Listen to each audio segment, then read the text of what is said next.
نو دا د ځوان زامن دې ته په دې میاشت کې چې کوم دی صرف په ربیع الاول کې عشق را یاد شي او محمد رسول الله ورته را یاد شي. خو چې کله دا میاشت تېره شي بیا د الله په نافرمانۍ کې او د هغه پیغمبر پر راوړلی شوي دین کې دې چې کوم زما محترمو بغاوت او دې څومره نافرمانی بیا دغه ګیرې الټه طرف نه وخوري،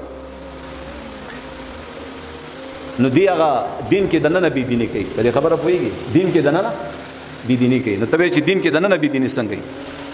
نو دین کې دننه بېدیني همدا ده.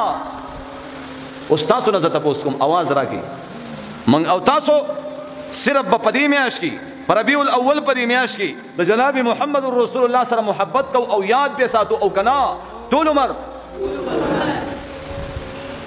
اوس ټوله زندگی دا به د محمد رسول الله د تعلیماتو مطابق مونږه تیرو.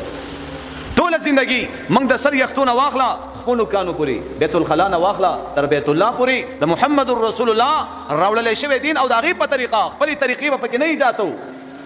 دې پکې خپلې طریقې ایجادي کړي. حاجي صاحب څه وایي؟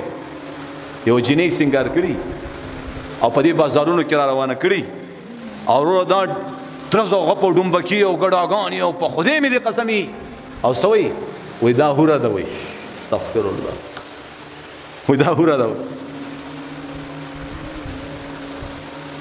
په جماعتونو کې او ګډاګانې والله العظیم که به دروغ درته ویم